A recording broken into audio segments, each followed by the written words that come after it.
Hello students, welcome to the Royal Educare YouTube channel. আশা করি প্রত্যেকেই ভালো আছো, তোমাদের পড়াশোনা ভালো চলছে। তো আমাদের তৃতীয় পর্যায়ক্রমিক মূল্যায়ন সেকেন্ড ইউনিট টেস্ট নেক্সট মান্থেই, অগস্টে। আর আমরা এখন জুলাই মাসে দাঁড়িয়ে আছি, তো অলমোস্ট আমাদের পড়াশোনা সবারই কমপ্লিট। এবার আমাদের একটু বেশি পরিমাণে প্র্যাকটিস করে নিতে হবে, যেমন আমরা আগের এক্সামেও করেছি ইউনিট টেস্টে। তো প্র্যাকটিসের জন্য তো জানোই সব থেকে ভালো হচ্ছে আমাদের হাতে কোশ্চেন ব্যাংক। তো আমরা রায়মার্টিনের যে ফার্স্ট যেটা ইউনিটটা ছিল, মানে ফার্স্ট মডেলটা ছিল, সেটা আমরা করেছিলাম। আজকে হচ্ছে ক্লাস 7-এর রায়মার্টিনের মডেল নাম্বার 2টা আমরা দেখে নেবো কি কি প্রশ্ন আছে, আর সেগুলো আমরা আজকে কিছুটা সলভ করে নেবো। চলো তাহলে কথা না বলে স্টার্ট করা যাক। দেখো, আগের বারের থেকে প্রশ্নের মান এবারে বাড়ছে, মানে আগে যেটা 30 নাম্বারের ছিল সেটা এবারে 50 নাম্বারের পরীক্ষা। এবারে নাম্বার তোলার কিন্তু আরেকটা ভালো জায়গা আছে, সেটা হচ্ছে এবারে শর্ট কোশ্চেনের যে মানে নাম্বার অফ শর্ট কোশ্চেন অনেক বেশি। ঠিক আছে, তাহলে শর্ট কোশ্চেনে যদি একটু ভালো করে টেক্সট বুকটা পড়া যায়, তাহলে কিন্তু আমাদের আগের বারে যদি কারো কম নাম্বার এসে থাকে 30 নাম্বারের পরীক্ষায়, যদি একটু কম নাম্বার পেয়ে থাকো, তাহলে এবারে কিন্তু সেটা মেকআপ করার জায়গা আছে। কিন্তু তাই বলে এটা নয় যে হচ্ছে এখানে লং গুলো লিখবে না, শুধু লং শর্টটা লিখেই পেয়ে যাবে, সেটা নয়। শর্টটা করতেই হবে, লংটাও করতে হবে, সাথে শর্টটাও করতে হবে। ঠিক আছে, তো দেখো ফার্স্ট কোশ্চেন যেটা আছে, ফার্স্ট হচ্ছে সঠিক উত্তরটি নির্বাচন করো। 10টা আছে, আগে বোধহয় 5টা থাকতো, এখন 10টা আছে। কি আছে দেখো, ফার্স্ট হচ্ছে নিকোলো কন্টি। নিকোলো কন্টি কোন ছিলেন, কোথাকার? নিকোলো কন্টি ছিলেন কোথাকার? চীনা পর্যটক, পারসিক পর্যটক, রোমান পর্যটক, ইতালীয় পর্যটক। নিকোলো কন্টি হচ্ছে বিজয়নগরে, হচ্ছে বিজয়নগর সাম্রাজ্য প্রতিষ্ঠার পর বিজয়নগরের রাজার দরবারে বিভিন্ন বাইরের বিদেশি পর্যটকরা এসেছিল, তার মধ্যে হচ্ছেন একজন নিকোলো কন্টি, যিনি কিনা একজন ইতালীয় পর্যটক ছিলেন। ঠিক আছে, নেক্সট, তকাভি ঋণদান প্রকল্প চালু করেন। এই ঋণদান প্রকল্পটা কে চালু করেন? কোন? এখানে 4 জনের নামই দেখতে পাচ্ছ, বলবন, ইলতুৎমিশ, আলাউদ্দিন খলজি, মোহাম্মদ বিন তুগলক। প্রত্যেকের নামগুলোই যারটা দেখতে পাচ্ছ সেটা হচ্ছে, সবাই হচ্ছে সুলতানি বংশের সম্রাট বা সম্রাজ্ঞী। তো তার মধ্যে কে তকাভি ঋণদান প্রকল্প চালু করেন? মোহাম্মদ বিন তুগলক।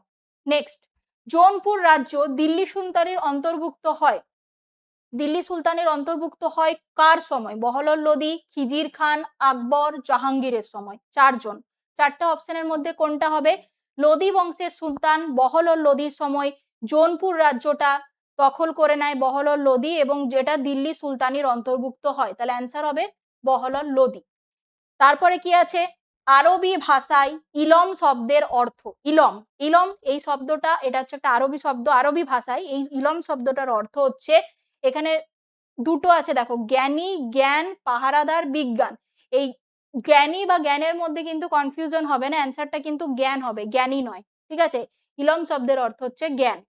নেক্সট, অটোমান তুর্কিদের আমলে ইকতা ব্যবস্থার পরিবর্তে অন্য আর একটা ব্যবস্থা, মানে ইকতা ব্যবস্থার মতোই আরেকটা ব্যবস্থা চালু ছিল অটোমান তুর্কিদের সময়, যেটাকে অনুকরণ করেছিল এই পরবর্তীকালের এই সুলতানি যুগের সম্রাটরা। তো তার সেই ব্যবস্থাটার নাম কি ছিল? উলাক, দাওয়া, জাবত না তিমার? অ্যান্সার হবে তিমার। তারপর আকবর। আকবর, মোগল সম্রাট আকবর চিতোর জয় করেন। চিতোর দুর্গ জয় করেছিলেন কবে? অ্যান্সারটা হবে 1568 খ্রিস্টাব্দে। নেক্সট,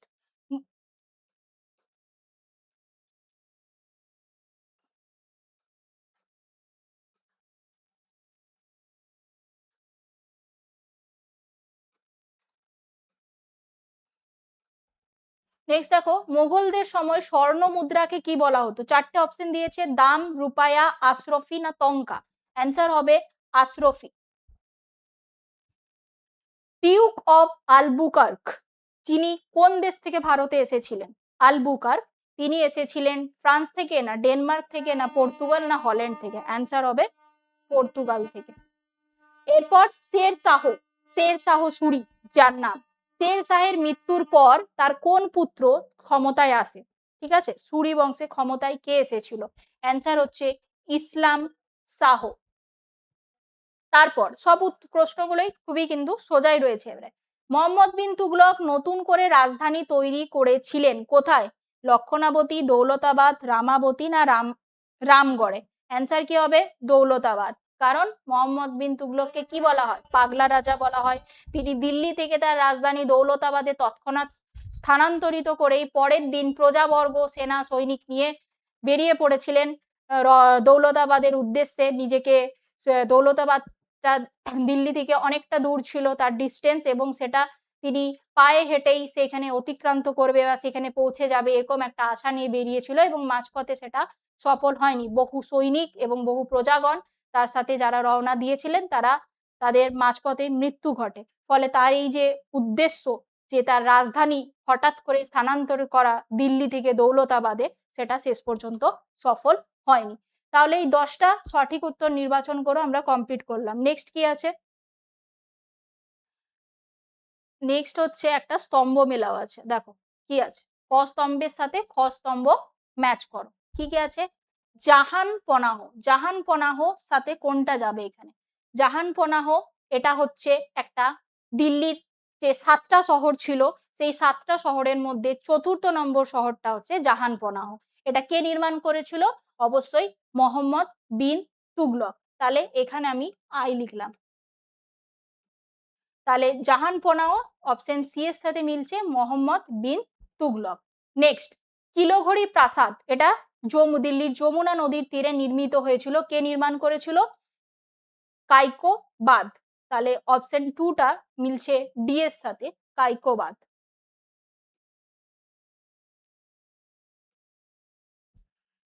তারপর চন্দননগর। চন্দননগর শ্রীরামপুর চুঁচুড়া। চন্দননগর এটা যাচ্ছে, চন্দননগরটা যাচ্ছে ফরাসির সাথে, শ্রীরামপুর হচ্ছে চুঁচুড়া। চুঁচুড়াটা যাবে ডাচ ভি, এটা আগে। চুঁচুড়া হচ্ছে ডাচদের, এটা হচ্ছে বাণিজ্য কুঠি। আর শ্রীরামপুর এটা হচ্ছে কোথায় গেল, দিনেমার 4। আর চন্দননগর হচ্ছে ফরাসি, মানে 3।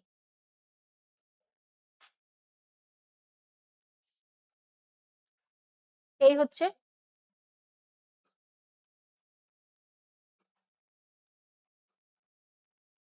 তাহলে জাহানপনা হচ্ছে 4র্থ শহর দিল্লির মোহাম্মদ বিন তুগলক। কিলোঘড়ি প্রাসাদ সেটা হচ্ছে কাইকোবাদ।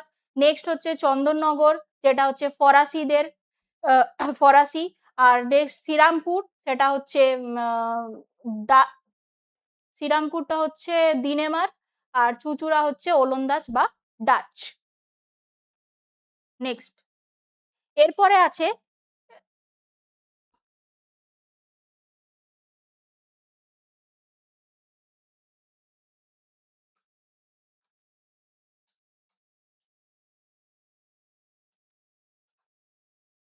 এরপরে আছে প্রশ্নগুলো, অর্থাৎ 2 নম্বরের উত্তরগুলো।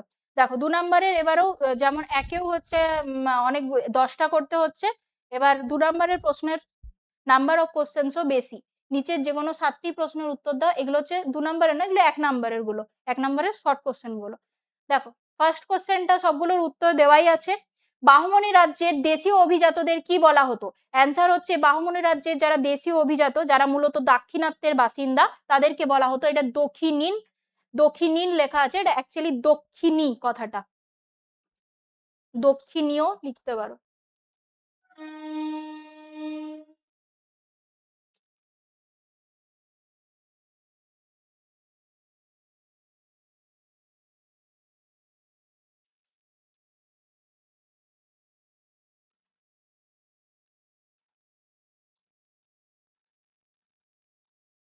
দক্ষিণী, ঠিক আছে।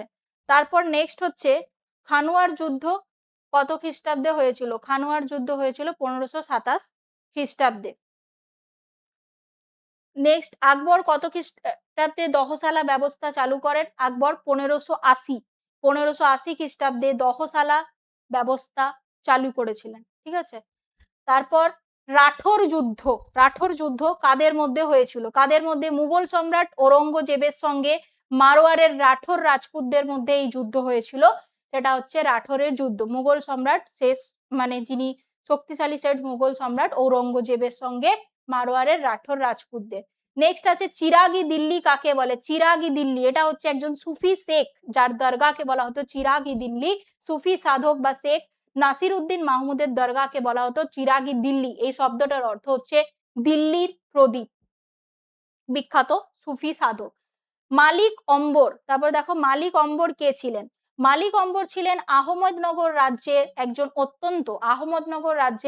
অত্যন্ত দক্ষ এবং যোগ্য প্রধানমন্ত্রী। তিনি হচ্ছেন মালিক অম্বর। আরেকজনের নাম দিয়েছে মামুদ গাওয়ান। পরবর্তী কোশ্চেন, মামুদ গাওয়ান কে ছিলেন? মামুদ গাওয়ান ছিলেন বাহমনি রাজ্যের একজন বিখ্যাত প্রধানমন্ত্রী এবং দক্ষ কূটনীতিবিদ। ঠিক আছে, বাহমনি রাজ্যের একজন বিখ্যাত প্রধানমন্ত্রী এবং দক্ষ কূটনীতিবিদ। এরপর আছে দিল্লির কোন সুলতান দাসদের জন্য একটা আলাদা দপ্তর, অর্থাৎ দিল্লি মানে যারা কর্মচারী বা দাস দাসী তাদের জন্য একটা আলাদা দপ্তর খুলেছিলেন দিল্লির কোন সুলতান? না ফিরোজ শাহ তুগলক। কোন সেই দপ্তরটার নাম কি ছিল? দেওয়ানি বন্দগান। দেওয়ানি বন্দগান দিল্লির সুলতান ফিরোজ শাহ তুগলক দাসদের জন্য আলাদা একটি দপ্তর দেওয়ানি বন্দগান খুলেছিলেন। নেক্সট কোশ্চেন হচ্ছে বাংলার প্রথম স্বাধীন সুলতান কে ছিলেন? বাংলার প্রথম স্বাধীন সুলতান ছিলেন শামসুদ্দিন ইলিয়াস শাহ। ঠিক আছে, ইলিয়াস এই বংশে শামসুদ্দিন ইলিয়াস শাহ ছিলেন বাংলার প্রথম স্বাধীন সুলতান। তাহলে এই 9টা হচ্ছে তোমাদের শর্ট কোশ্চেন গুলো, এক কথায় পূর্ণমান হচ্ছে এগুলোর 1। এরপরে রয়েছে 2 নম্বরের কিছু প্রশ্নাবলী। কি কি? প্রথমে হচ্ছে খলজি বিপ্লব। খলজি বিপ্লব বলতে কি বোঝো? দেখো অ্যান্সার কি বলেছে। 1290 খ্রিস্টাব্দে যখন জালালউদ্দিন খলজি বলবন বংশের শেষ সুলতান, বলবনি বংশের অর্থাৎ যেটা দাস বংশের, ঠিক আছে, বলবন বংশের শেষ সুলতান বা দাস বংশের শেষ সুলতান কাইকোবাদকে সিংহাসনচ্যুত করে দিল্লির সুলতান হন কে? কারণ দিল্লিতে যে 5টা রাজবংশ পরপর শাসন করেছিল সেগুলোর নামগুলো কি কি ছিল? ফার্স্ট ছিল হচ্ছে দাস, তারপর খলজি, তারপর তুগলক, তারপর সৈয়দ, তারপর লোদি। নেক্সট এই জালালউদ্দিন খলজি যিনি কিনা তার আগে কি ছিল? বলবনি বংশ বা দাস বংশের যিনি শেষ সুলতান তিনি হচ্ছেন কাইকোবাদ। এই কাইকোবাদকে সিংহাসনচ্যুত করে বা পরাস্ত করে কত খ্রিস্টাব্দে? 1290 খ্রিস্টাব্দে। 1290 খ্রিস্টাব্দে খলজি বংশের সুলতান হন। এর ফলে ইলবারি তুর্কি অভিজাতদের, এতদিন যে দাস বংশে যে ইলবারি তুর্কি বংশ যে ওই অভিজাতদের একচেটিয়া ক্ষমতার অবসান ঘটে এবং এর পাশাপাশি অতুর্কি বা খলজিদের অর্থাৎ ইলবারি বংশের অবসান ঘটে, সেখানে খলজি বংশের আধিপত্য প্রতিষ্ঠিত হয় বা খলজিদের আধিপত্য প্রতিষ্ঠিত হয়। এই রক্তপাতহীন বা এই আকস্মিক এই যে ক্ষমতার পরিবর্তন, এই দীর্ঘদিন ধরে একচেটিয়া ইলবারি তুর্কি বংশ থেকে অর্থাৎ দাস বংশের অবসান ঘটে, ইলবারি তুর্কি বংশের অবসান ঘটে, সেখানে খলজি বংশের এই যে প্রতিষ্ঠা হওয়া জালালউদ্দিন খলজির আন্ডারে 1290 খ্রিস্টাব্দে, সেটাকে ঐতিহাসিক আরপি ত্রিপাঠী খলজি বিপ্লব বলে অভিহিত করছেন। অর্থাৎ খলজি বংশের প্রতিষ্ঠা এবং একটা দীর্ঘদিন ধরে একটা শাসন থেকে আরেকটা শাসনে ট্রান্সফার হওয়া এবং সেখানে একটা পরিবর্তন, একটা চেঞ্জ আসছে। বিপ্লব কথার অর্থই হচ্ছে পরিবর্তন বা চেঞ্জ, সেটাকেই বলছে ইতিহাসে খলজি বিপ্লব। নেক্সট পানিপথের যুদ্ধ, যেটা খুবই কমন এবং গুরুত্বপূর্ণ দুটোই। পানিপথের প্রথম যুদ্ধ কবে কাদের মধ্যে হয়েছিল? শর্ট কোশ্চেন রয়েছে। অবশ্যই 1526 খ্রিস্টাব্দের 21শে এপ্রিল। সালটা মনে রাখবে 21শে এপ্রিল, কারণ হচ্ছে পরীক্ষায় 3-4টে অপশনের মধ্যে সবাই 1526টা করতে পারে কিন্তু কনফিউশন করে দেয় 21শে এপ্রিল, 22শে এপ্রিল, 23শে এপ্রিল, 24শে এপ্রিল বলে। তাই সালটা ডেটটা মনে রাখবে 21শে এপ্রিল। 1526 খ্রিস্টাব্দের 21শে এপ্রিল মুঘল সাম্রাজ্যের প্রতিষ্ঠাতা কে? জহিরুদ্দিন মোহাম্মদ বাবর, তার সাথে দিল্লির লোদি বংশের শেষ সুলতান ইব্রাহিম লোদির মধ্যে এটা হয়েছিল। ঠিক আছে, দিল্লির লোদি বংশের শেষ সুলতান ইব্রাহিম লোদির মধ্যে হয়েছিল। সাম্রাজ্যে বাবর আর ইব্রাহিম লোদি। এদিকে হচ্ছে লোদি বংশের ওই যে 5টা বংশ বললাম যে দাস, খলজি, তুগলক, সৈয়দ, লোদি, তাহলে সবচেয়ে শেষে আসছে লোদি বংশ। এই লোদি বংশের শাসনের অবসানের মধ্য দিয়ে এখানে সুলতানি বংশের শাসন শেষ হচ্ছে। আর সুলতানি শাসন শেষ হওয়ার পর দিল্লিতে প্রতিষ্ঠিত হচ্ছে মুঘল সাম্রাজ্য বা মুঘল বংশের আধিপত্য, যেটা প্রতিষ্ঠা করছেন কে? জহিরুদ্দিন মোহাম্মদ বাবর। এবং তিনি ইব্রাহিম লোদিকে পরাস্ত করে, লোদি বংশের শেষ সুলতান ইব্রাহিম লোদিকে পরাস্ত করে 1526 খ্রিস্টাব্দের 21শে এপ্রিল পানিপথের প্রান্তরে যে যুদ্ধ হচ্ছে তাতে পরাস্ত করে বাবর মুঘল সাম্রাজ্যের প্রতিষ্ঠা করছে। নেক্সট তুরস্ক তুরস্ক দণ্ড বলতে কি বোঝো? এটা এটা কি?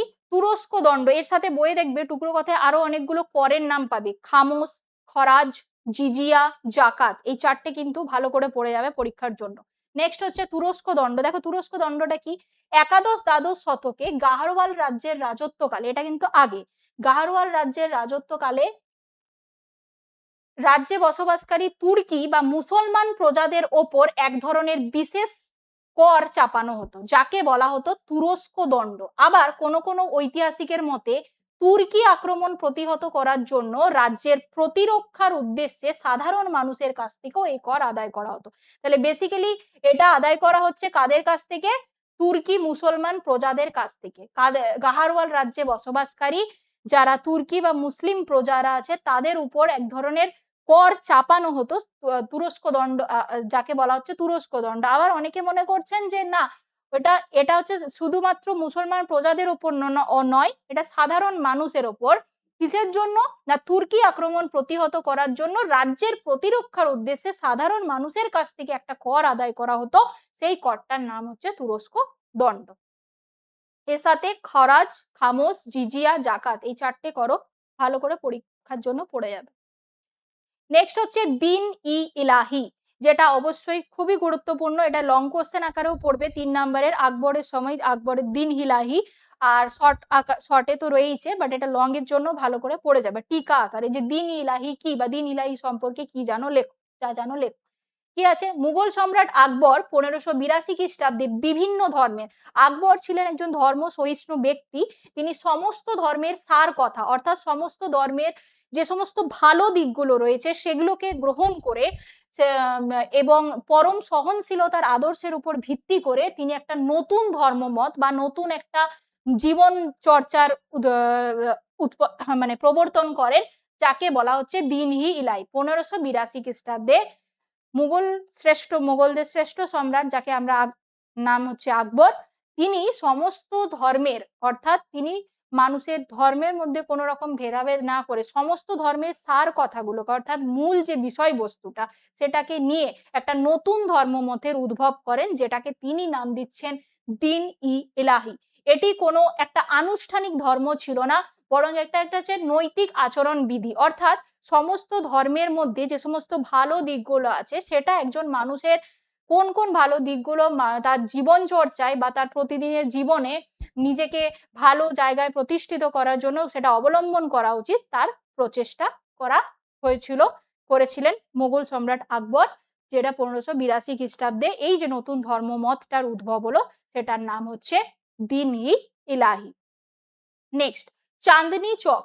চাঁদনি চক নামকরণ কেন করা হয়েছিল? চাঁদনি চক নামকরণটা কোথা থেকে আসলো বা চাঁদনি চক নামকরণ হয়েছে কেন? দেখো, শাহজাহানের কন্যা, ঠিক আছে, শাহজাহানের কন্যা জাহানারা বেগম, জাহানারা বেগম দিল্লির শাহজাহানাবাদে, শাহজাহানাবাদ একটি শহর, মুঘল সম্রাট শাহজাহান নির্মাণ করেছিলেন, দিল্লির 7টা শহরের মধ্যে একটি শহর এটাও। হ্যাঁ, শাহজাহানের কন্যা জাহানারা বেগম দিল্লির শাহজাহানাবাদে একটা বিশাল বাজার তৈরি করেন। সেই বাজারের মাঝখানে একটা সুন্দর জলাশয় বা পুকুর ছিল। রাতের বেলায় যখন চাঁদের আলো বা জ্যোৎস্না, রাতের চাঁদের আলোটা ওই জলাশয়ের মধ্যে প্রতিফলিত হতো বা পড়তো, তখন চারপাশে একটা চমৎকার দেখাতো, মানে তার যে চারিদিকের যে পরিবেশ, প্রাকৃতিক সৌন্দর্যটা অনেক সুন্দর দেখাতো। সেই বড় বাজারের মধ্যে একটা বৃহৎ জলাশয় ছিল, সেই জলাশয়ের মধ্যে যখন চাঁদের আলোটা রিফ্লেক্ট করতো, তখন হচ্ছে সেইখানকার যে পারিপার্শ্বিক চারপাশের যে প্রকৃতির বা চারিধারের যে পরিবেশটা সেটা খুব সুন্দর দেখাতো, মানে প্রাকৃতিক দৃশ্যটা সুন্দর লাগতো দেখতে। তো চাঁদের আলোয় এই অপরূপ প্রতিফলনের ফলে কারণে ওই যে বাজারটা, ওই বাজারটার নামই হয়ে যায় চাঁদনি চক। ঠিক আছে, মানে চাঁদনি বলতে এখানে চাঁদের আলো, চাঁদের আলো যেটাকে আমরা জ্যোৎস্না বলে থাকি, তো ওই চাঁদের আলোয় প্রতিফলিত হয়ে ওই বাজারের যে প্রাকৃতিক সৌন্দর্যটা বা ওই অংশটার যে সৌন্দর্যটা পারিপার্শ্বিক পরিবেশের, সেটা খুব সুন্দর দেখাতো, এবং সেই জন্যই ওই চাঁদের আলো রিফ্লেক্ট করে ওই জলাশয়ের মধ্যে পড়ার ফলে যে সৌন্দর্যের উৎপন্ন হতো, সেইখান থেকেই ওই যে বাজারটা, যেটা কিনা কে তৈরি করেছিলেন? শাহজাহানের কন্যা জাহানারা বেগম। এবং কোথায় তৈরি হয়েছিল? দিল্লির শাহজাহানাবাদ শহরে ওই বিশাল বাজারটার নাম হয়ে যায় Chandni Chowk. Next question, next কি আছে? সরাফ কাদের বলা হতো? নেক্সট কোশ্চেন আছে, সরাফ কাদের বলা হতো? দেখো, মধ্যযুগে ভারতের বিভিন্ন প্রান্তে মুদ্রা কেনাবেচা এবং পরীক্ষা করার কাজে যারা যুক্ত ব্যবসায়ীরা, এই যে মুদ্রাগুলো যেগুলো হচ্ছে আমাদের ব্যবসা বাণিজ্যের কাজে যে সমস্ত মুদ্রা, মানে আমাদের যে বাণিজ্যের জন্য যে কি প্রয়োজন, মুদ্রা প্রয়োজন, মানে বাণিজ্যিক লেনদেনের জন্য, তাহলে সেই মুদ্রাগুলো হচ্ছে কেনাবেচা করা, বা হচ্ছে সেই মুদ্রার যে মান সেটা সঠিক রয়েছে কিনা, বা সেটার যে আসল নকল কিনা, সেই সমস্ত বিষয়গুলো পরীক্ষা নিরীক্ষা, মুদ্রার বিভিন্ন দিকগুলোকে পরীক্ষা নিরীক্ষা করার জন্য যুক্ত এক শ্রেণীর ব্যবসায়ী ছিল কোন মধ্যযুগে, যাদেরকে বলা হতো সরাফ বা পোদ্দার। এরা বিভিন্ন অঞ্চলে মুদ্রার মান যাচাই করত এবং প্রয়োজনে হুন্ডি বা ঋণের ব্যবসাও পরিচালনা করত। বর্তমানে ব্যাংকারদের সাথে এদের তুলনা করা হয়। বর্তমান ব্যাংকে যারা এই যে টাকা পয়সার লেনদেন যারা করে, তাদের সঙ্গে হচ্ছে ব্যাংকারদের সাথে ওই পুরনো মধ্যযুগে সরাফদেরকে তুলনা করা হয়, এবং এদের কাজ ছিল মুদ্রার মান যাচাই করা এবং মুদ্রা সংক্রান্ত বিভিন্ন বিষয় পরীক্ষা নিরীক্ষা করা, যাদেরকে বলা হচ্ছে সরাফ। নেক্সট, রাজিয়া, দিল্লির সুলতান রাজিয়া। কারা ছিল রাজিয়ার সমর্থক? অর্থাৎ সমর্থক বলতে কি, কোন বিষয়ের সমর্থক? রাজিয়া যে সিংহাসনে বসেছে, ইলতুৎমিশের কন্যা রাজিয়া যে সিংহাসনে বসেছে, তিনি কন্যা হয়ে কেন সিংহাসনে বসবেন, সেখানে কোনো পুত্র সন্তান কেন সিংহাসনে বসলো না, সেই বিষয়ে বিভিন্ন মানে ঐতিহাসিকদের মহলেও বিভিন্ন বিতর্ক রয়েছে। এছাড়াও তার অনেকেই সেটার বিরোধিতা করেছিল, সেই সময়কার আমির ওমরাহরা, হ্যাঁ, বিভিন্ন অভিজাতরা তার বিরোধিতা করেছিল। তা দেখো, কারা সমর্থন করেছিল আর কারা বিরোধিতা করেছিল। তো সমর্থক কারা ছিল? দিল্লির যারা সাধারণ জনগণ, তারা রাজিয়াকে সমর্থন করেছিল, তার এই সিংহাসনে বসাটাকে সমর্থন করেছিল সাধারণ জনগণ। আর কারা ছিল? সেনাবাহিনীর একাংশ ছিল এবং কিছু অনুগত তুর্কি আমির ওমরাহ যারা ছিল, তারা হচ্ছে প্রত্যেকে সমর্থন করেছিল, সুলতান রাজিয়াকে সমর্থন করেছিল সিংহাসনে বসার ক্ষেত্রে। কিন্তু কারা বিরোধী করেছিল? ওই তুর্কি অভিজাত গোষ্ঠী, যারা কিনা ওই 40 চক্র বা বন্দেগানি চিহলগানির সদস্য ছিল, তারা রাজিয়ার বিরোধী ছিল এবং প্রাদেশিক কিছু শাসনকর্তারা বিরোধী ছিল। তাহলে সাধারণ মানুষ, সেনাবাহিনীর একাংশ এবং কিছু অনুগত তুর্কি আমির ওমরাহ এরা সমর্থন করেছিল। বিশেষত যারা বিরোধী ছিল তারা হচ্ছে ওই 40 চক্র বা বন্দেগানি চিহলগানির যারা 40 জন তুর্কি সদস্য আমিররা ছিল, অভিজাতরা ছিল, তুর্কি অভিজাতরা ছিল তারা, এবং কিছু প্রাদেশিক বিভিন্ন প্রদেশের বিভিন্ন যে শাসনকর্তারা, বিভিন্ন প্রাদেশিক শাসনকর্তারা, তারা হচ্ছে এটাকে তার বিরোধিতা করেছিল, রাজিয়ার সিংহাসনে বসার বিরোধিতা করেছিল। ইলতুৎমিশের কন্যা হয়ে তিনি কেন সিংহাসনে বসবেন, তার বদলে তার কোনো পুত্র সন্তান কেন সিংহাসনে বসলো না, তার এই সিংহাসনে, ওই জন্যই রাজিয়াকে সিংহাসনে বসে বিভিন্ন সমস্যার সম্মুখীন হতে হয়েছিল। তার সেই সমস্যা, এটা একটা প্রশ্ন আসে, রাজিয়া সেই সমস্যাগুলো কি ছিল এবং তিনি সেই সমস্যাগুলোর সমাধান কিভাবে করেছিলেন সিংহাসনে বসার পর, সেটা একটা 3 নম্বরের বড় প্রশ্ন আসতে পারে। নেক্সট হচ্ছে, দাক্ষিণাত্য ক্ষত বলতে কি বোঝো? দেখো, মুঘল সম্রাট ঔরঙ্গজেব হবে। মুঘল সম্রাট ঔরঙ্গজেব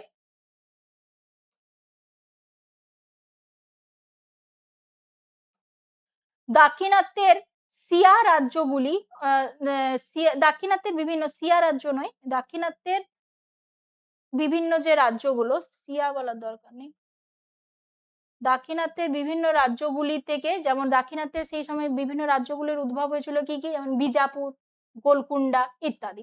তো মুঘল সম্রাট ঔরঙ্গজেব দাক্ষিণাত্যের বিভিন্ন রাজ্যগুলো, বিজাপুর, গোলকুন্ডা এবং মারাঠাদের দমন করার জন্য কি করেছিলেন? দীর্ঘ 25 বছর, কত থেকে কত, দেখো 1681 থেকে 1707, 1707-এ কিন্তু ঔরঙ্গজেবের সময়কাল শেষ হচ্ছে, একেবারে শেষ। 1681 থেকে 1707, এই যে একটা দীর্ঘ সময়, দীর্ঘ 25 বছর তিনি দক্ষিণ ভারতে কাটিয়েছিলেন, অর্থাৎ দাক্ষিণাত্যে কাটিয়েছিলেন। এর ফলে প্রচুর অর্থ ও বহু মুঘল সৈন্যের ক্ষয়ক্ষতি হয়, বা মুঘল সাম্রাজ্যের, যা কিনা মুঘল সাম্রাজ্যের পতনকে ত্বরান্বিত করে। অবশ্যই একটা সাম্রাজ্যের আর্থিক ক্ষতি মানে একটা বিশাল ক্ষতি, এবং সৈন্যবাহিনীর ক্ষতি মানে অর্থাৎ সামরিক বা আর্থিক দিকটার যদি ধস নামে, বা সেটাকে হচ্ছে সামরিক বা আর্থিক থেকে কোনো রকম ক্ষতি হয়, তাহলে সেই সাম্রাজ্যের জন্য সেটা একটা বড় ক্ষতির পর্যায়ে নিয়ে যাচ্ছে। এরপর বলছে যে স্পেনের এই যে স্পেনের ক্ষত যেমন নেপোলিয়ানকে ধ্বংস করেছিল, ঠিক তেমনি দাক্ষিণাত্যের এই দীর্ঘস্থায়ী যুদ্ধ, অর্থাৎ দক্ষিণ ভারতে থেকে ঔরঙ্গজেব দীর্ঘ 25 বছর নিজের মেন সাম্রাজ্য মুঘল সাম্রাজ্য ছেড়ে তিনি দিল্লি ছেড়ে দাক্ষিণাত্যে বেশিরভাগ সময়টা কাটিয়েছিলেন। এর ফলে তার যে এই দীর্ঘ 25 বছরের যুদ্ধে তার আর্থিক বা সামরিক যে সমস্ত ক্ষয়ক্ষতি হয়, সেটা যেমন মুঘল সাম্রাজ্যের পতনকে ত্বরান্বিত করে, ঠিক তার পাশাপাশি দাক্ষিণাত্যের এই দীর্ঘস্থায়ী ক্ষত, যেটা কিনা মুঘল সাম্রাজ্যের আর্থিক দিক থেকে একেবারে পঙ্গু করে তোলে, সেই জন্য এটাকে এই ক্ষতটা সারিয়ে তুলতে তিনি আর পারেননি, বা সেই জন্য এই দক্ষিণ ভারতে যেহেতু এটা হয়েছিল, তাই এটাকে দাক্ষিণাত্য ক্ষত বলা হচ্ছে। অর্থাৎ দক্ষিণ ভারতে দীর্ঘদিন তার রাজধানী দিল্লি থেকে সরে গিয়ে বা দিল্লি থেকে চলে গিয়ে বিজাপুর, গোলকুন্ডা, দাক্ষিণাত্যের বিভিন্ন অঞ্চলে থেকে বিভিন্ন যুদ্ধ মোকাবিলা করছিল সেই জায়গা থেকে, দক্ষিণ ভারতের বিভিন্ন রাজ্যগুলো থেকে, এবং দীর্ঘ 25 বছর তিনি তার রাজধানী থেকে দূরে থাকার ফলে যে এবং সেই যুদ্ধ অনবরত চালিয়ে যাওয়ার ফলে তার যে আর্থিক বা সামরিক ক্ষয়ক্ষতি হয়, সেটাকেই বলা হচ্ছে দাক্ষিণাত্য ক্ষত, ঔরঙ্গজেবের দাক্ষিণাত্য ক্ষত। নেক্সট হচ্ছে ইলিয়াস শাহী হোসেন শাহী আমলে বাংলার সংস্কৃতির পরিচয় দাও। এখানে আমাদের 2 নম্বরের প্রশ্নগুলো শেষ হচ্ছে। এরপর হচ্ছে 3 নম্বরের দুটো প্রশ্ন আমাদেরকে করতে হবে। প্রথম প্রশ্নটা হচ্ছে ইলিয়াস শাহী আর হোসেন শাহী আমলে বাংলার সংস্কৃতি কি রকম ছিল। দেখো, বাংলার ইলিয়াস শাহী আর হোসেন শাহী সুলতানের আমলে বাংলার সংস্কৃতি বলতে ইংরেজিতে যেটাকে আমরা কালচার বলছি, তাহলে বাংলার সংস্কৃতির মধ্যে, কালচারের মধ্যে কি পড়ে? ভাষা, সাহিত্য, ধর্ম, সব ধর্ম সহিষ্ণুতা ইত্যাদি, ভাষা সাহিত্য মেনলি, ঠিক আছে, কালচারের মধ্যে এগুলো পড়ছে। তো বাংলার এই ইলিয়াস শাহী আর হোসেন শাহী সুলতানদের আমলে বাংলার সংস্কৃতির উন্নয়ন হয়। তাদের ধর্মনিরপেক্ষ শাসনে কি হয়? বাংলার ভাষা, সাহিত্য, স্থাপত্য, ভাস্কর্য অর্থাৎ সংস্কৃতির দিকটা অনেক বেশি উন্নতি হয়।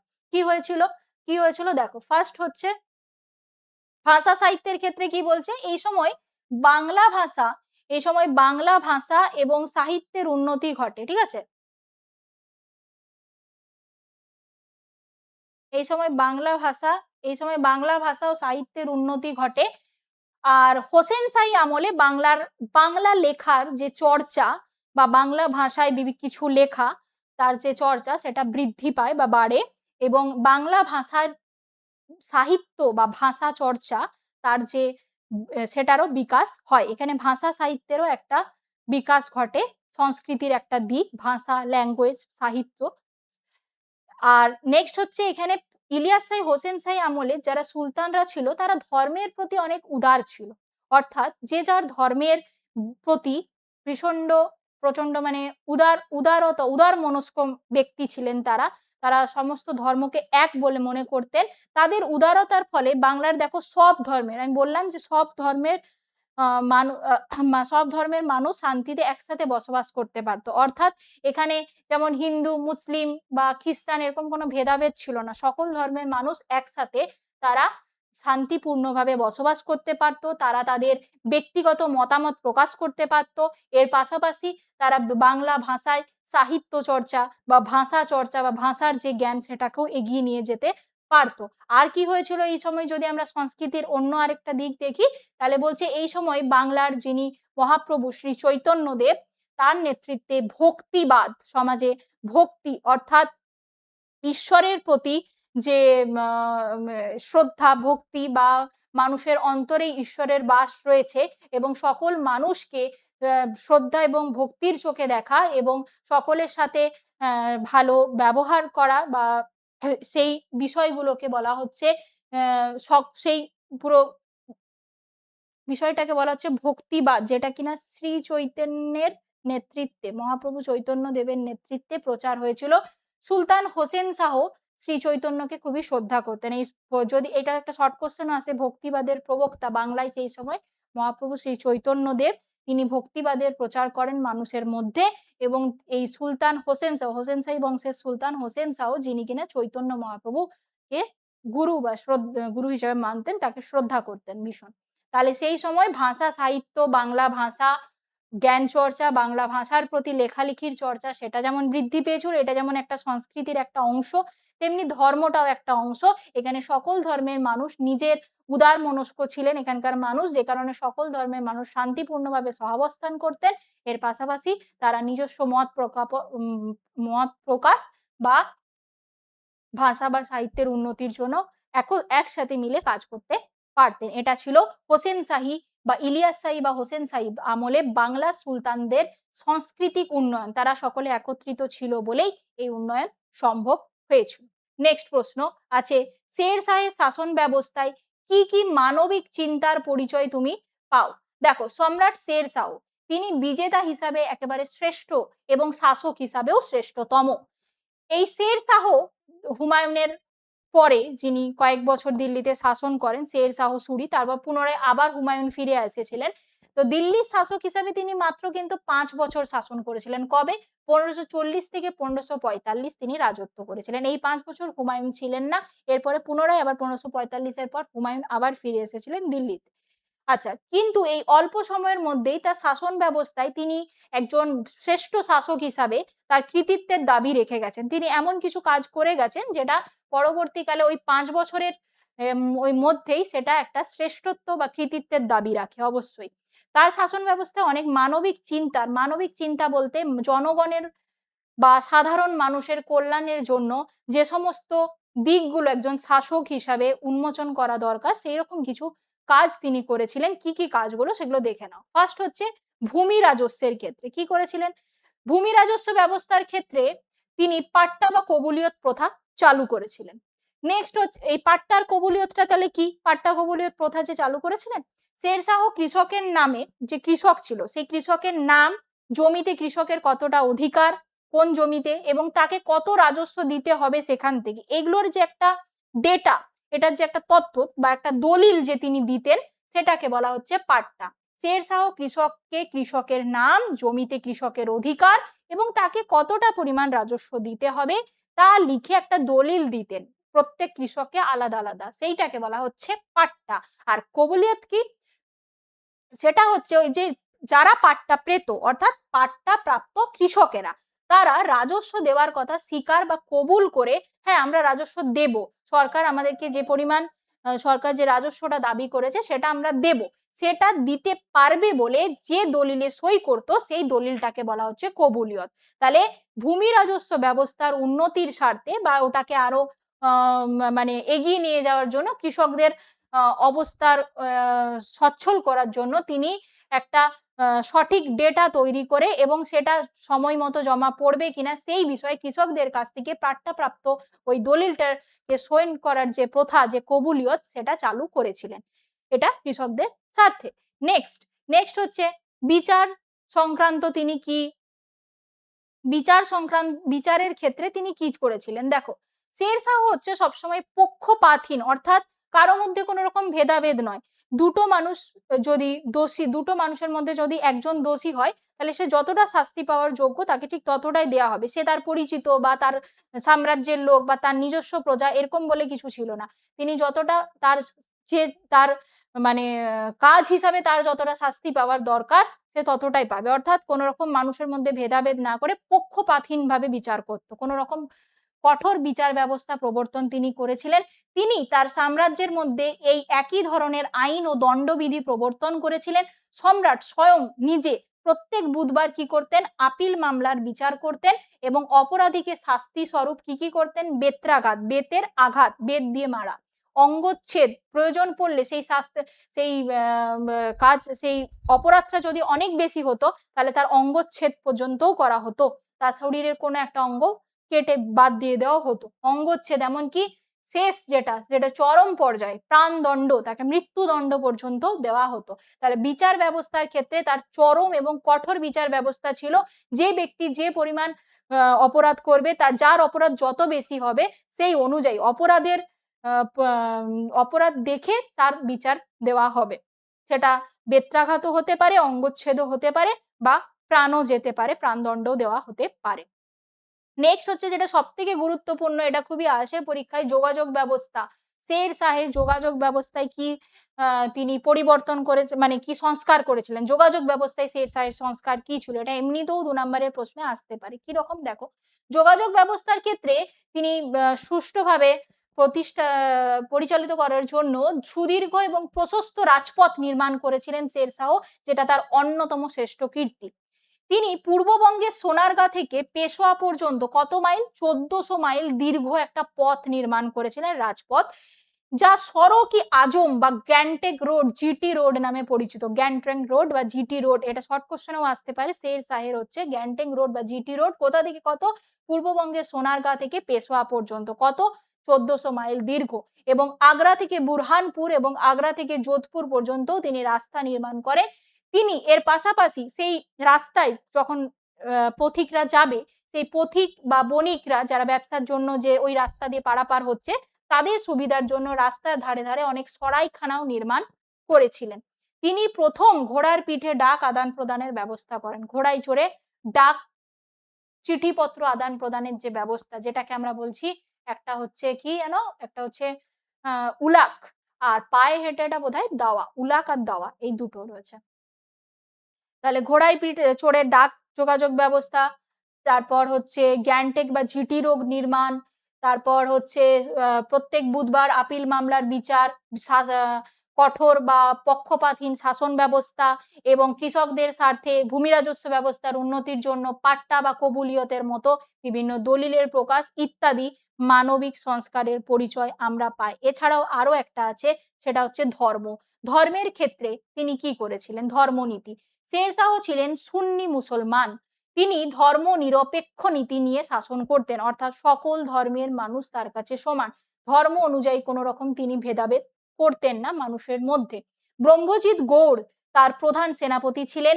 তার উদারনীতির জন্য তিনি ভারতের জাতীয় সম্রাটের মর্যাদাও লাভ করেছিলেন। ভারতের জাতীয় সম্রাটের মর্যাদা। শের শাহ নিজে ছিলেন সুন্নি মুসলিম, কিন্তু তিনি কোন রকম পক্ষপাত দুষ্ট যেমন বিচার করতেন না, তেমনি ধর্মের ক্ষেত্রেও তিনি নিরপেক্ষ ছিলেন। তাহলে উপসংহারে এটাই বলেছে যে মধ্যযুগের এই যে সম্রাট, যিনি মাত্র তার 5 বছরের রাজত্বকাল ছিল, তিনি উন্নত শাসন কাঠামো থেকে শুরু করে সমস্ত কিছু মানবিক স্বার্থে, জনগণের স্বার্থে প্রচার করেছিলেন, বা উন্নয়ন বা সংস্কার বা পরিবর্তন বা চেঞ্জ করেছিলেন।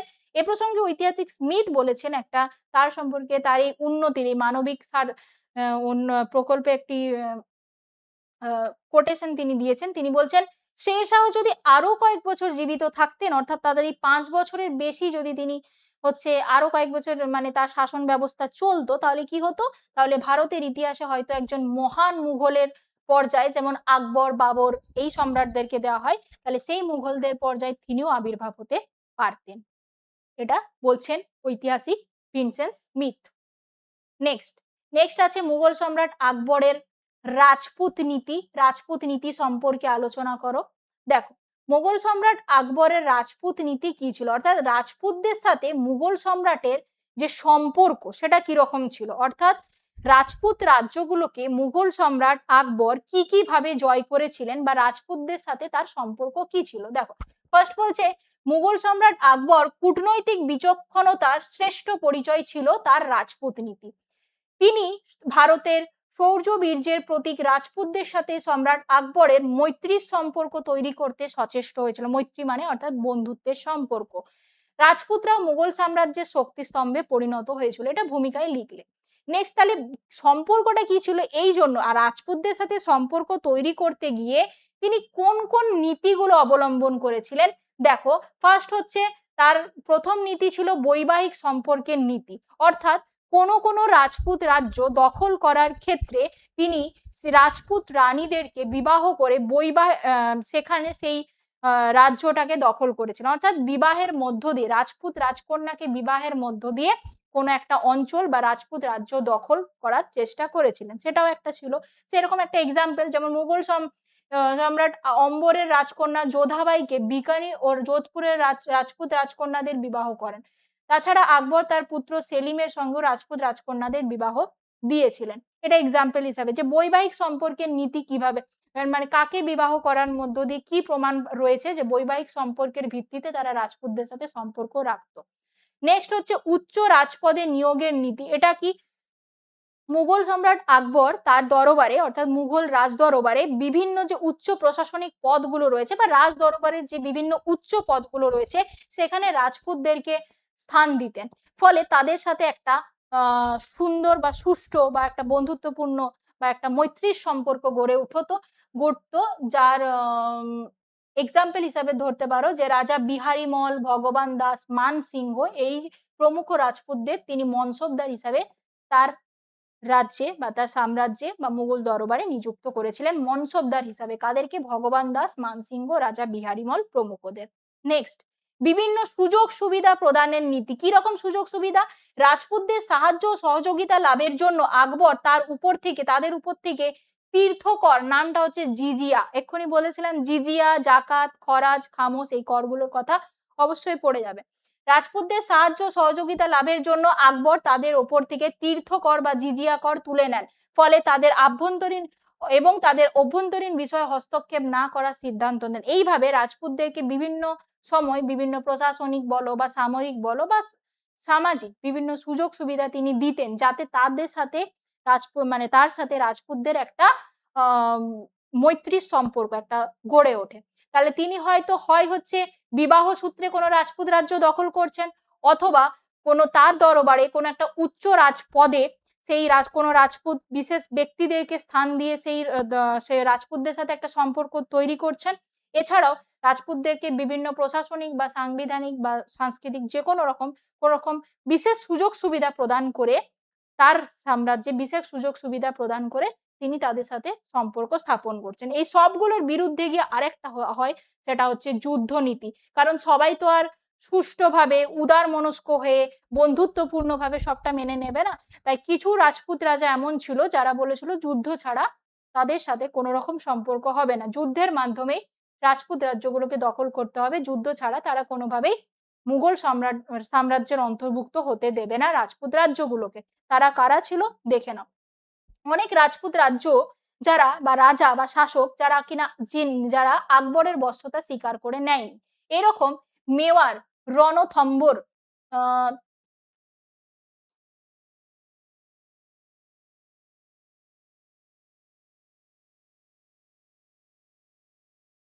ঠিক আছে,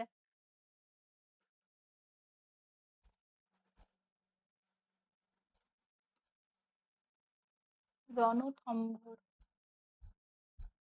মেওয়ার এবং রণথম্বর প্রভৃতি রাজপুত রাজ্যগুলো থেকে কোনোভাবেই আকবরের মেওয়ার এগুলো হচ্ছে সব রাজপুত রাজ্য, রণথম্বর এগুলো সব রাজপুত রাজ্য, এরা কিন্তু এই রাজ্যের যারা শাসক ছিলেন তারা কেউ আকবরের বশ্যতা স্বীকার করে নেননি। অর্থাৎ তার সাথে বন্ধুত্বপূর্ণ সম্পর্ক বা কথার মাধ্যমে চুক্তির মাধ্যমে তিনি কিছু স্বীকার করে নেননি। তারা কি করেছিল? তারা কি নীতি অবলম্বন করেছিল? যুদ্ধের নীতি। তাই আকবর মেওয়ারের বিরুদ্ধে যুদ্ধ নীতি অনুসরণ করেছিল। তারা সহজে বশ্যতা স্বীকার করে নেয়নি, তার জন্য তাকে বাধ্য হয়ে যুদ্ধের মাধ্যমে করতে হয়েছিল। মেওয়ারের রানা উদয় সিংহ এবং তার পুত্র রানা প্রতাপ সিংহ আকবরের বিরুদ্ধে বীর বিক্রমে যুদ্ধ করেছিলেন। অবশেষে রানা প্রতাপ সিংহ 1576 খ্রিস্টাব্দে, মনে রাখবে, হলদিঘাটির যুদ্ধ হয়েছিল, আকবরের বাহিনীর কাছে পরাজিত হলেও তার বশ্যতা স্বীকার করেননি। আকবর মৈত্রী এবং যুদ্ধনীতি অনুসরণ করে রাজপুতদের নিজ নিয়ন্ত্রণে রাখতে সক্ষম হয় এবং মুঘল সাম্রাজ্যের ভিত সুদৃঢ় হয়। অর্থাৎ তারা যুদ্ধের মাধ্যমে বশ্যতা স্বীকার করেছিল আকবরের কাছে, সরাসরি বশ্যতা স্বীকার করে নেয়নি। নেক্সট হচ্ছে আলাউদ্দিন খলজির বাজার দর নিয়ন্ত্রণ নীতি, যেটা খুবই ভেরি ভেরি ইম্পর্টেন্ট একটা কোশ্চেন। আলাউদ্দিন খলজির বাজার দর নিয়ন্ত্রণ নীতি কি ছিল?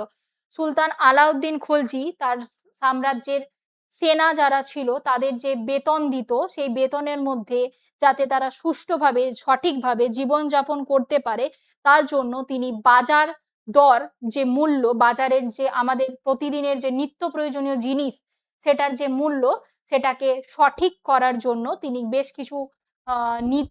কিছু কাজ করেছিলেন বা বেশ কিছু প্রথা অবলম্বন করেছিলেন এবং তার জন্য তিনি কিছু আবার দপ্তরও প্রতিষ্ঠা করেছিলেন সেই বিষয়গুলোকে দেখাশোনা করার জন্য। দেখো কি বলেছে, সুলতান আলাউদ্দিন খলজি তার শাসন ব্যবস্থাটা কিন্তু পুরোপুরি সামরিক ব্যবস্থার উপর নির্ভরশীল ছিল, অর্থাৎ সৈন্য বাহিনীর উপর নির্ভরশীল ছিল এবং এই সৈন্য বাহিনীদেরকে এক বিশাল সেনাবাহিনী তিনি গঠন করেছিলেন এবং ওই যে বললাম সৈন্যদেরকে নগদ অর্থে তিনি বেতন দিতেন এবং বেতনটা ছিল নির্দিষ্ট এবং অপরিবর্তিত। অর্থাৎ কোনোভাবেই সেই বেতনের যে সংখ্যা, বেতনের যে মান, সেটা পরিবর্তিত হতো না, সেটা একটা নির্দিষ্ট পরিমাণেই দেওয়া হতো। এবং সেই নির্দিষ্ট পরিমাণ বেতনের মধ্যে এই সেনারা যাতে, সৈন্যরা যাতে প্রয়োজনীয় জিনিস, তাদের নিত্য প্রয়োজনীয় জিনিস যাতে কিনে নিতে পারে, সুষ্ঠুভাবে কিনে নিতে পারে, তাদের জীবনযাপনটা যাতে সুষ্ঠুভাবে চলতে পারে, তার জন্য তিনি বাজারে চলতি জিনিসপত্রের দাম নিয়ন্ত্রণ বা কন্ট্রোল করেছিলেন। কিভাবে করেছিলেন দেখো, এখানে তার সাম্রাজ্যে 4 ধরনের বাজার ছিল। কি কি? মান্ডি, সেরি আদল, পশুর বাজার, প্রয়োজনীয় সাধারণ দ্রব্যের বাজার। মান্ডি মানে হচ্ছে শস্যের বাজার। সেরাই আদল এটা হচ্ছে কাপড়, চিনি, তেল, এই সমস্তের বাজার। আর হচ্ছে পশুর বাজার, আমাদের বিভিন্ন গবাদি পশু কেনা বেচার যে বাজার। এছাড়াও আরো যে অন্যান্য প্রয়োজনীয় যে সাধারণ দ্রব্য আছে, মাছ, শাকসবজি ইত্যাদি আরো বিভিন্ন খাদ্য, খাবার, ফল যা কিছু রয়েছে, সেগুলোর হচ্ছে দ্রব্যের একটা আলাদা বাজার ছিল। এরকম 4 ধরনের বাজার ছিল: মান্ডি, সেরাই আদল, পশুর বাজার, প্রয়োজনীয় সাধারণ দ্রব্যের বাজার। এই 4 ধরনের বাজার ছিল। এই সমস্ত বাজারে তিনি এই যে জিনিসপত্রগুলো বলা হচ্ছে, এই সমস্ত জিনিসপত্রগুলোর একটা নির্দিষ্ট দাম তিনি বেঁধে দিয়েছিলেন, যে এই দামের বাইরে গিয়ে কোনো ব্যবসায়ী হচ্ছে এটা বিক্রি করতে পারবে না, এই দামের বাইরে গিয়ে কোনো ব্যবসায়ী এটা বিক্রি করতে পারবে না। ঠিক আছে? মানে এরপর ওই যে বাজার, এই যে 4 ধরনের যে বাজার, মান্ডি, সেরাই আদল, পশুর বাজার, তারপরে অন্যান্য নিত্য প্রয়োজনীয় দ্রব্যের যে বাজার, সেই বাজারটা দেখাশোনা করার জন্য, কারণ এর বাইরে গিয়ে সেই জিনিসগুলো বেশি দামে সাধারণ মানুষের কাছে বিক্রি করা হচ্ছে কিনা, সেগুলো দেখাশোনার জন্য তিনি আবার কিছু কর্মচারী রেখেছিলেন। সেগুলোকে দেখাশোনার জন্য কাদেরকে রেখেছিলেন দেখো, সাহানাই মান্ডি, দেওয়ানি রিয়াসত, বারিদ, বারিদ মানে গুপ্তচর যারা লুকিয়ে দেখে, এবং প্রভৃতি কর্মচারী তিনি নিয়োগ করেছিলেন। ওই যে বাজার, যে বাজারে প্রয়োজনীয় দ্রব্যের যে মান তিনি নির্দিষ্ট করে দিয়েছিলেন, তার বাইরে গিয়ে কেউ জিনিসপত্র কেনা বেচা করছে কিনা, সাধারণ মানুষকে কোনো রকম সমস্যার মুখে পড়তে হচ্ছে কিনা, কেউ কাউকে ব্যবসাদারদেরকে ব্যবসাদাররা সাধারণ মানুষকে ঠকিয়ে জিনিসপত্র দিচ্ছেন কিনা, ওজনে কোনো রকম কারচুপি করছে কিনা, এগুলো দেখা শুধুমাত্র এই বাজারগুলো তৈরি করা বা বাজারটাকে নিয়ন্ত্রণ করার জন্য দাম নির্দিষ্ট করাই নয়, সে বাজারকে দেখাশোনা করার জন্য তিনি বেশ কজন রাজ কর্মচারী নিয়োগ করেছিলেন। তাদের মধ্যে ছিল সাহানাই মান্ডি, তারা হয়তো এই মান্ডি অর্থাৎ শস্য বাজার দেখাশোনা করত। দেওয়ানি রিয়াসত, বারিদ, এরা হচ্ছে এই প্রয়োজনীয় সাধারণ দ্রব্যের বাজারগুলো দেখাশোনা করতো। অর্থাৎ প্রত্যেকের আলাদা আলাদা ডিপার্টমেন্ট ছিল, তাদের আলাদা আলাদা দায়িত্ব ছিল, তারা আলাদা আলাদা ভাবে সেগুলোকে দেখাশোনা করতো যে কোনো রকম ব্যবসায়ীরা সাধারণ মানুষকে ঠকিয়ে সেখানে দ্রব্যাদি বিক্রি করছে কিনা। নেক্সট, বাজারে এবং এর জন্য কিছু নিয়মাবলীও ছিল বাজারে।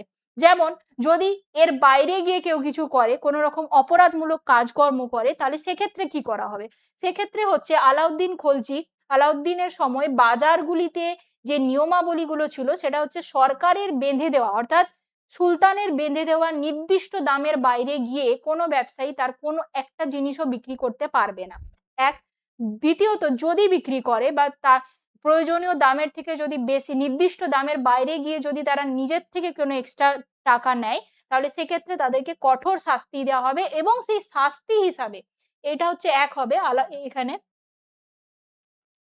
একটা হচ্ছে ২ নম্বর হচ্ছে কোনো ব্যবসায়ী ওজনে দ্রব্যাদি কম দিলে, অর্থাৎ কোনো ব্যবসায়ী ধরো হচ্ছে টাকা নিয়ে নিয়েছে কিন্তু জিনিসটা কম দিয়েছে, ওজনে কারচুপি করেছে, তাহলে সেক্ষেত্রে সেটা যদি ধরা পড়ে, তাহলে সেই ব্যবসায়ীর দেহ থেকে সেই যতটা দ্রব্যাদি সে কারচুপি করেছে সেই সমপরিমাণ মাংস তার শরীর থেকে কেটে নেওয়া হবে। এই রকম কঠোর শাস্তির ব্যবস্থাও কিন্তু সেখানে ছিল। সুতরাং বলতে পারি আলাউদ্দিনের বাজার দর